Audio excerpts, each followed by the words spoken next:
Acacius quickly defeats his foes, impressing the crowd. Lucius faces him next, leaving Lucilla overwhelmed as her son battles her husband.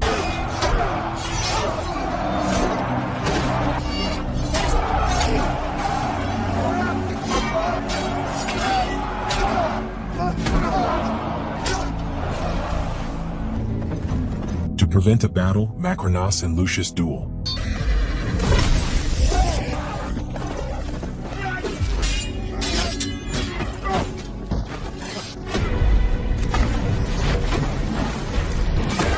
Please do subscribe and let us know where you're watching from in the comments section. Your support is greatly appreciated, my dear friend. Thank you. 16 years have passed after Marcus Aurelius's death. His dream for Rome is lost. Twin emperors Geta and Caracalla rule with cruelty, spreading corruption and war. The city nears collapse, but a few still hold on to hope. The movie opens in a peaceful Numidian village where Hanno and his loving wife, Arichat, enjoy their life on a quiet farm. But when the danger horn sounds, Hanno senses trouble. Together, they don their war armor, preparing to defend their homeland from the approaching threat. Indeed, the threat is real. Roman army ships appear on the horizon. Defeat the Romans! In Numidia, Commander Jugurtha rallies his forces, vowing to defeat the Romans. He reminds Hanno of a missed offering, but Hanno declares the Romans will be his sacrifice instead. Before the battle, Hanno shares a tender moment with his wife, exchanging rings and pledging eternal love before parting for war. Roman ships, led by General Acacius, approach Numidia city. The wind is too strong. As strong winds whip across the sea, Acacius orders his troops to furl the sails and strike the water with paddles, moving swiftly toward the shore. Meanwhile, Hanno rallies his warriors, urging them to stand strong against Roman oppression. Numidia, the last free city in Africa Nova, must remain unbroken. Hanno inspires them, declaring that death is not their destiny and unity is their greatest strength. The battle begins as both sides launch explosive weapons from their sling shafts.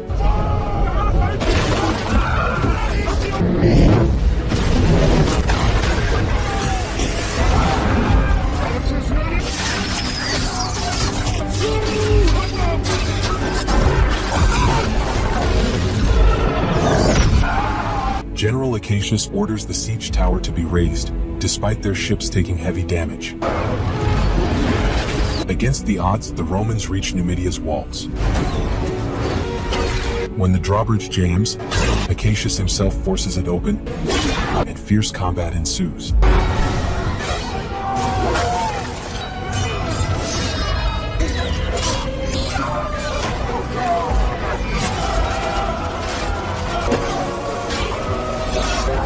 Amid the assault, Arichat is struck and Hanno distracted.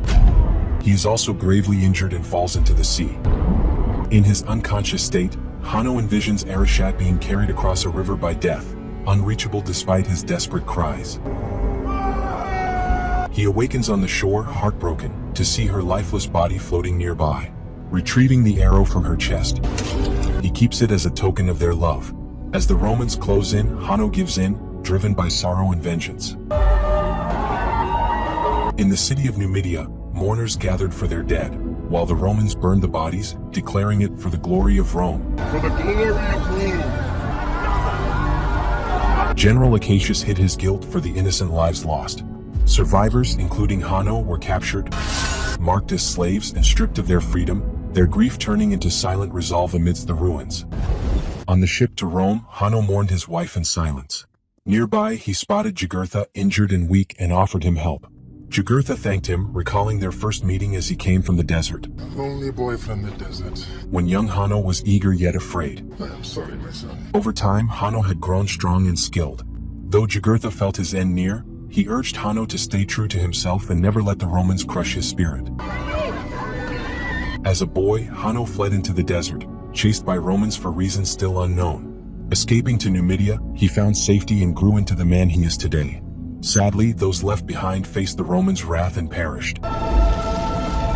As the ships arrive at Ostia port, the weary slaves gazed in awe at the grand city of Rome, its towering structures and bustling streets a stark contrast to their despair.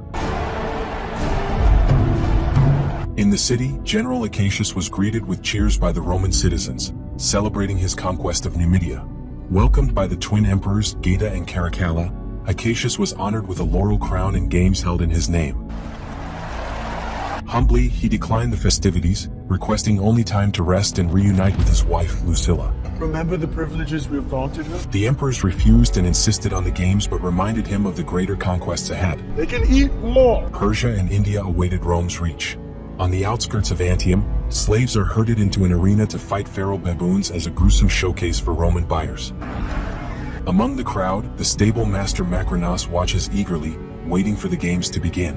When the slaves enter the arena, Jugurtha appears frail, and Hanno urges him to stay close. Conquered enemies of Rome! Jugurtha! The baboons, snarling and sharp-toothed, are released and chaos erupts. Jugurtha is quickly overpowered, bitten, and killed. Hanno steps in, grappling with one of the beasts. In a fierce struggle, he bites the baboon and chokes it to death,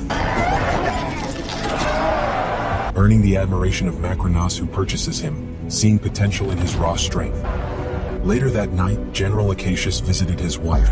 Grateful to the gods for his survival, she embraced him warmly, and they shared a quiet moment together. Thank the gods that brought you back home safe. The next day, surviving gladiators were taken to their training grounds. From above, Macrinos watched as Vigo explained the rules and rewards of gladiatorship, Gladiators and gladiators into free men. including freedom for great fighters. Spotting Hanno, Vigo mockingly called him monkey eater, drawing laughter. In the dining hall, the gladiators gathered for their first meal. Hanno's friends playfully teased him with baboon sounds, and laughter filled the room as they ate. Macrinos met his new gladiators and singled out Hanno, Get up. curious about his skill against a man after defeating an ape. He paired Hanno with Vigo for a duel.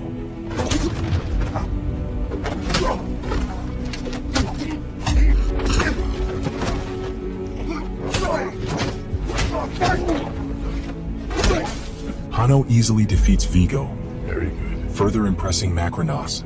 Macrinos admires Hanno's strength and fiery spirit, Good arms. calling it an art to choose gladiators, especially those with rage. I choose rage. Unmoved, Hanno refuses to fight willingly, though he's forced to. Whose head could I give you?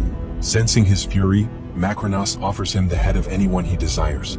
Hanno demands the Roman army's heads, or General Acacius. Macrinos accepts the challenge. Patience with those two is at an end. Speaking of General Acacius, he enjoys a quiet moment with his wife, Lucilla, as they discuss overthrowing the emperors. He expresses his anger over the cruel treatment in Numidia, causing mothers to mourn their children. He vows the emperor's vanity must end. With his army arriving in Ostia in 10 days, their plot will begin soon. Moving to Senator Thrax's territories, a grand feast was prepared for the emperors and Roman nobles. I knew the provinces were not enough. Music filled the air as Thrax reunited with his old friend, Macrinos. Gladiators arrived, but Hanno remained unsure of his role. Me? Thrax wondered if Macrinos had plans to become a senator, but Macrinos quickly denied it, changing the subject. Hanno nervously wondered what was coming next when Thrax announced a combat between his gladiator, the mighty Vitek, and Hanno. Of combat! What was meant to be a show turned deadly when Emperor Caracalla demanded a fight to the death. Want swords! The battle began.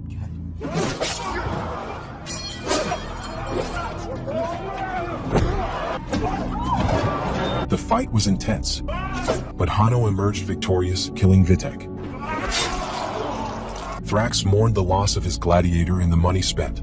Emperor Geta, impressed by Hanno's skill, asked about his origins. From where do you hail? Hanno refused to answer, but Macrinos spoke for him. See, his native tongue is all he understands. Hanno then told a poetic tale that indirectly insulted the emperors, though they didn't realize it. The emperors just laughed about it Poetry! Grown so bored, but you surprised me. and were eager to see the poet fight again in the arena. As do I. After the fight, Come with me. Macrinos rewarded Hanno with money and asked where he learned the poetry he recited. Who taught you poetry? Hanno said he learned it from a Roman officer in prison. When asked about his birthplace, he avoided the question, saying the past didn't matter. Instead, he asked how to use the money. Macrinos explained a gladiator could earn his freedom using money. That night, Lucilla sought guidance from her late father, Marcus Aurelius, Protect us and guide us. as she proceeds to a secret meeting with the senators. Why, oh yeah. A nervous Senator Gracchus questioned their risky gathering. Acacius revealed their plan. On the final day of the festivities, his 5,000 soldiers at Ostia would arrest the emperors for their crimes. Though skeptical, Senator Thrax was intrigued. Gracchus pledged loyalty to Lucilla. Thrax advised Lucilla to lead, assuring her that the senators would follow. As the gladiators passed through the gateway into Rome, they encountered a city of stark contrasts. Homeless crowds filled the streets, and certain areas reeked of filth. Twins there. Above the gateway, they noticed a sculpture of the legendary twins raised by a wolf. Hanno recounted their tale, warning his companions of the chaos and plagues the twins had unleashed, a foreshadowing of the twin emperors now in power. True to his words, the city seemed diseased, its people restless and mentally unstable. As the gladiators continued toward their destination, the narrative shifted to Senator Thrax and Macrinos. Thrax found himself in even deeper trouble when Macrinos, upset by the delayed payment, doubled the wager. Meanwhile, Vigo moved the gladiators into the arena's preparation chambers, lining them up. Line up! Hanno noticed a wall displaying victorious gladiators' names, but one name was scratched off, catching his attention. In the Colosseum, the crowd roared in anticipation as the master of ceremonies stepped forward. Honor the victory of Rome! He introduced the twin emperors, Geta and Caracalla, along with the citizens of Rome, celebrating Rome's glory. The Numidian barbarians would face the game's wrath, honoring General Acacius and Lucilla. Before the games began, the emperors asked General Acacius to give a speech. I am a soldier. Popular among the public, he humbly claimed to be a soldier, not a politician, urging the people to stay brave in these trying times. Hidden within his words was a subtle message the emperors failed to catch, but Macrinos did. Moments later, the gladiators from Macrinos' stable marched into the arena, ready to face their fates under the watchful eyes of Rome. A Roman soldier, mounted on a massive rhino, was sent to dispatch the Numidian gladiators. The crowd roared with excitement, and the emperors watched in amusement. The rhino charged, taking down one of the Numidian fighters.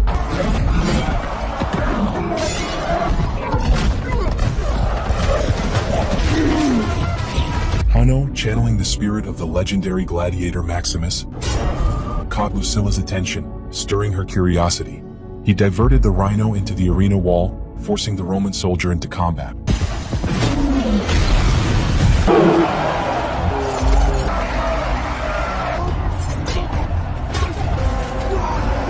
Lucilla, intrigued by Hanno's skill and presence, began to suspect he might be someone familiar.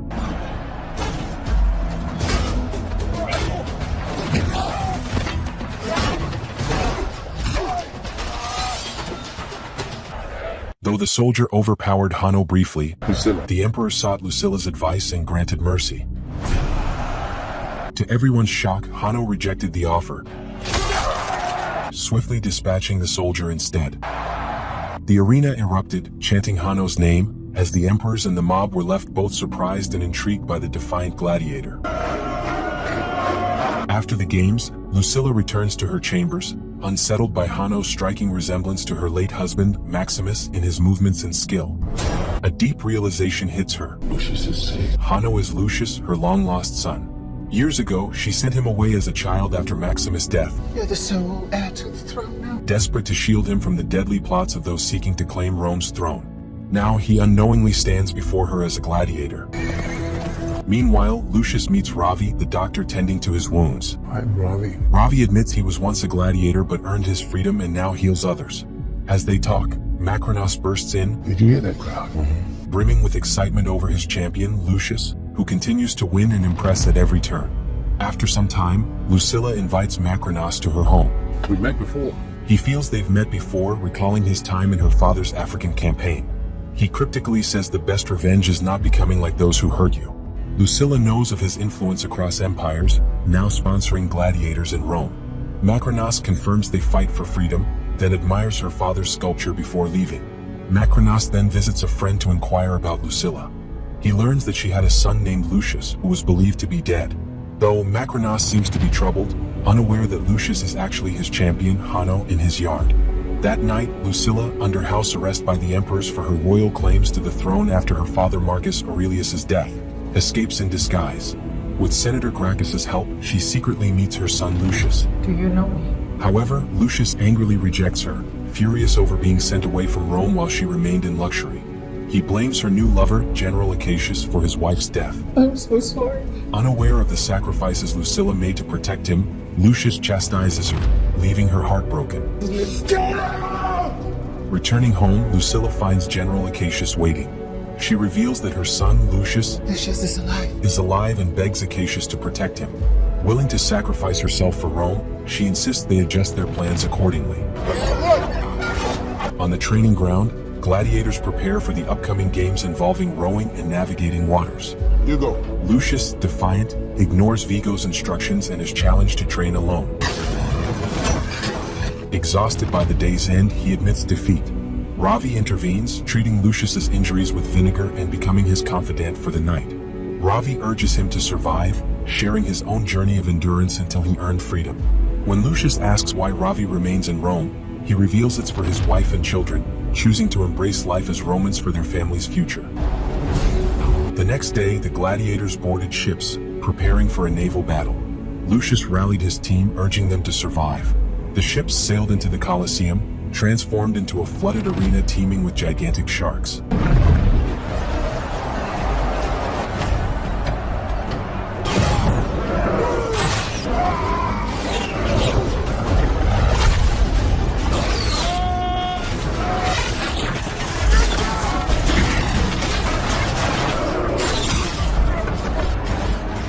Amid the cheering crowd, Lucius' team demonstrated clever tactics to overpower their opponents, earning the masses' admiration.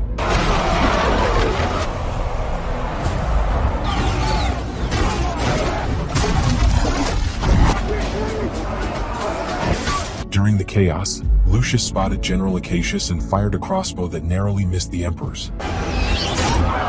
Acacius quickly fled the arena with Lucilla. Despite the victory, celebrations were cut short as Vigo demanded to know who attempted to shoot the emperors.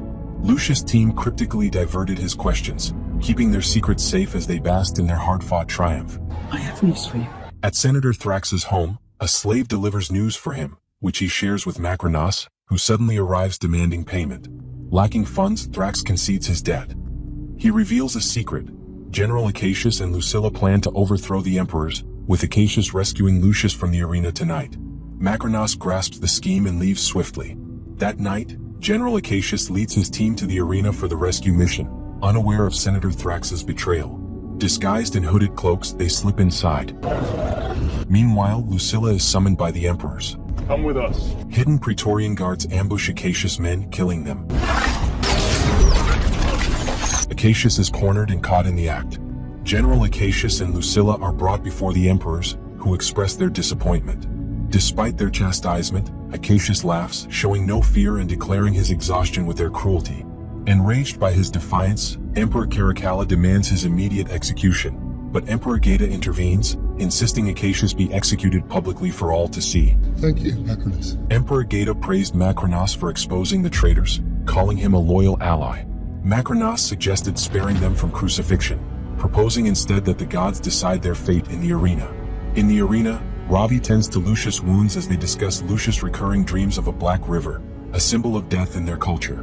Lucius inquires about the scratched-out name on the wall, and Ravi reveals it belonged to Maximus, a legendary gladiator. Unaware that Maximus was Lucius' father, Bowed to no one. Ravi takes him to an underground shrine where rebel gladiators are honored. Maximus' sword and armor are preserved there. Lucius touches them, recalling childhood memories of his father and the legacy he left behind. The next day, Praetorian guards surround the arena, anticipating chaos in the games. Lucilla is moved to a seat, forced to watch as her husband is punished. The Master of Ceremonies announces General Acacius' trial, where the gods will decide his fate. Acacius enters the arena, facing 4 Praetorian guards for a deadly duel.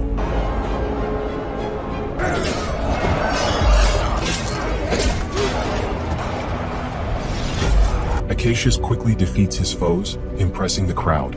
Lucius faces him next, leaving Lucilla overwhelmed as her son battles her husband. It's too late.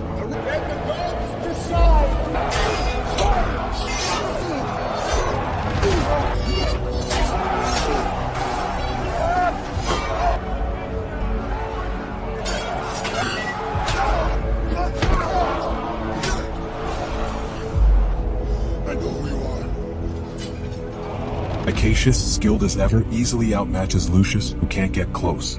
However, Acacius surrenders, claiming respect for Maximus, Lucius's father. Despite this, the Emperor orders his death. Lucius refuses to kill him, and the archers quickly strike Acacius down.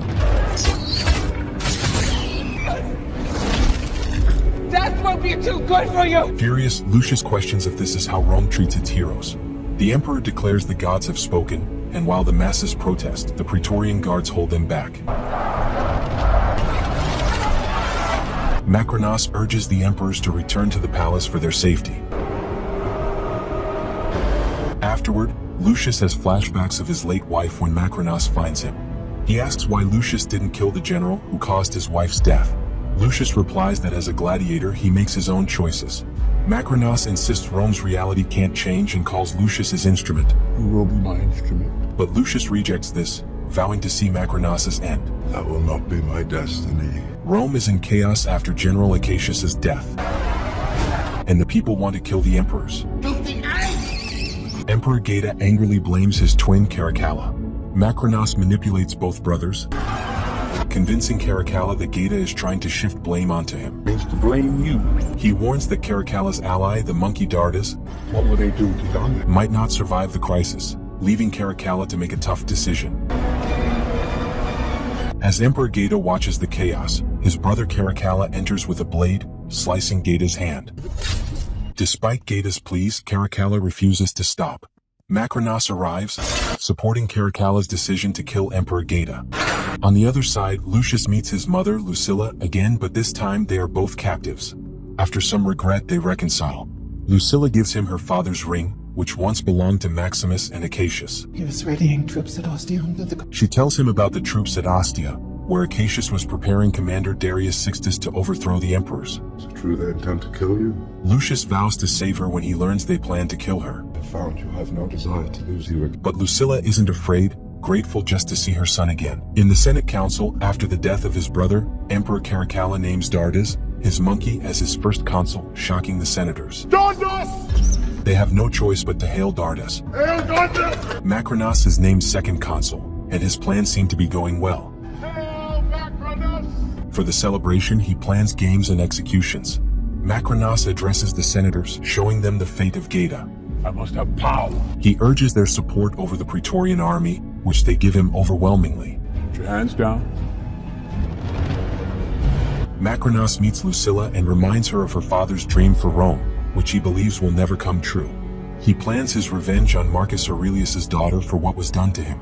Once a slave with a mark on his chest, Macrinas now controls the empire. He will stop at nothing to eliminate Lucilla and claim the throne. In the dungeon, Lucius calls Ravi and gives him a ring to deliver to General Darius Sixtus in Ostia. The ring, Acacius's, marks Lucius as the true heir of Rome. He declares himself Lucius Verus, the Prince of Rome, calling for the army's support. Shocked, Ravi agrees and leaves the dungeon keys with him. As the Colosseum is being prepared for the games, Ravi rides to Ostia.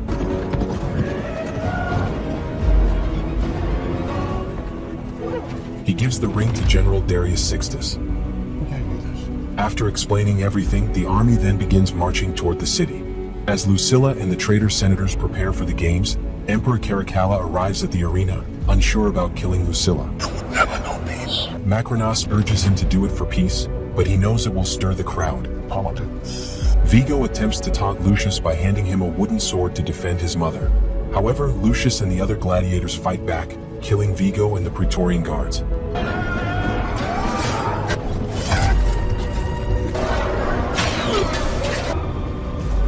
Lucius then dons his father Maximus's armor and wields his sword.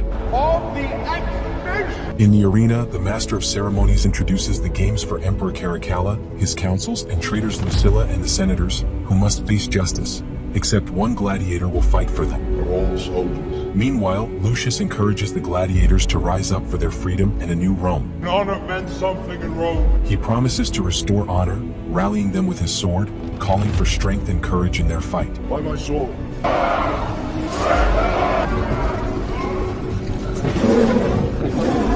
In the arena, as planned, Lucius was chosen to fight for his mother, Lucilla. The Praetorian guards surrounded him, the setup eerily similar to the one that led to his father Maximus's death. But Lucius had a plan. With his sword raised, he commanded the gladiators, and they surged into the arena, sparking chaos.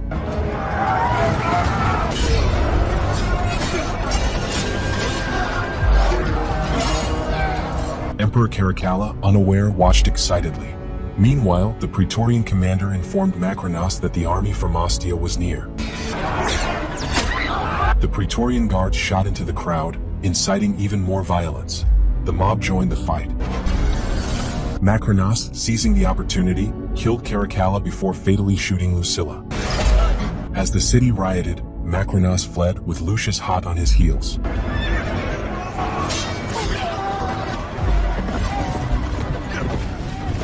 Acacius's and Macrinos's armies face off outside Rome.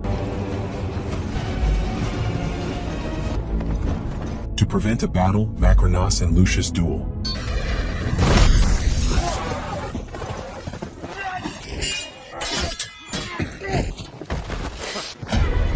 After Macrinos nearly kills Lucius in a river, Lucius hears his mother's voice and finds the strength to kill Macrinos.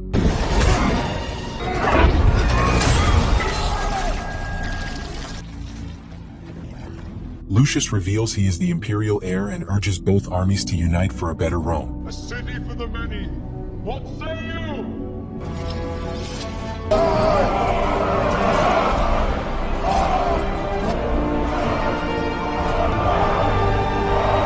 Later, he mourns his parents in the Colosseum. Thanks for watching. Please do subscribe to our channel if you haven't, and let us know where you're watching from in the comment section. Your support is greatly appreciated, my dear friend. Feel free to click on the next video. Thank you.